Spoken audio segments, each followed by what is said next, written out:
look at the people who have been standing with them long time ago and of recent, we were the ones who started NSAS, which is the greatest mass movement of young people. As I was saying when I sat up there, I have been a business entrepreneur before, set up a company that pays workers very well and fairly regularly, even though I had issues with the government. I was detained.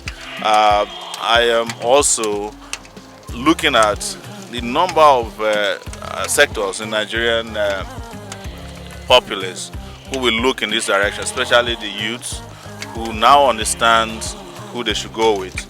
And don't worry about where we are right now, because this is just the beginning. We have some 8 months or 9 months to go, and we have not even started campaigning yet. My party was hijacked, as you guys probably know, and we just retrieved the party back some 2-3 weeks ago. But I can confirm to you that I'm going to be on the ballot for 2023. I would be exaggerating if I say that Nigeria has an economy right now. We don't have an economy. We just have a vulcanizer economy where people are just passing along.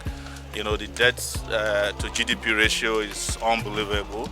Workers, we are borrowing to pay salaries at this point. People can't feed. There are no hospitals. The security situation is so bad.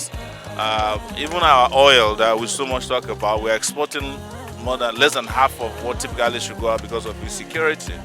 And most importantly, we don't have a leader that understands how to turn things around.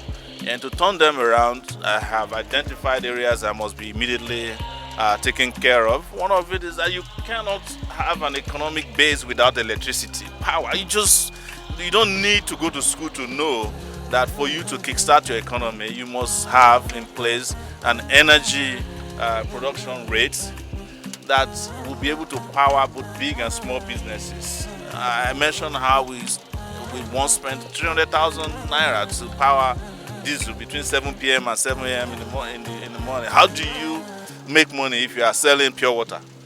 You know, I mean, how many people can say that their profit in a month is 300,000 naira? You know, and that's not the only cost you have to deal with. So, and we also have to deal with security, of course. And then clean up the system. Corruption is still a major problem, but I'm not going to tell you that even if we save all the money from the corrupt snakes and monkeys that are raiding our economy, that we'll have enough, except we go into high-level production mode. And we must invest in education. I am no longer interested in basic education, because basic education is not going to take Nigeria anywhere. When my kids are using laptop in primary 5, basic education does not provide laptops. In fact, the basic education law or processes and policies that were put in place did not take into consideration technology. So I'm not interested in basic education anymore. We are going to go into advanced education. We want to see classrooms all over the country that are virtual, where we may not even have physical blocks, where people, instead of watching football, can go to class. You know, or they can combine both, watch football at night and go to class during the daytime. There's so many ways through which we can handle education in this country that investment will be worth a lot more later. You see how the so-called advanced countries that we talk about, how they keep transforming, you know, and transiting from one policy to the other as they evolve. But it takes a lot of brain power to understand even when the world is changing. If you have these analog-based leaders here, they don't understand. They're like dinosaurs. Except the world comes to an end and then they wake up and like, oh, is there nobody anymore if they're still alive? That's the way they think. So, and we have to tap into these brilliant young people that I saw here. I mean, I'm listening to the first panel that came out, like, why do Nigerians keep, you know, like electing dumb people where you have brilliant people? I've seen young people talking about economic policy here. They are better than your Minister of Economy.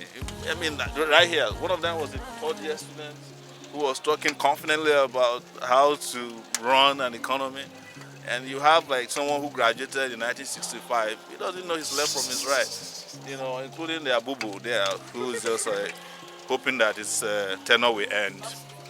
Yes, it's up to the youths. If the youth start doing their bet Niger, their votes will not count. But if they get into the NSAS mode, nobody can mess with their votes.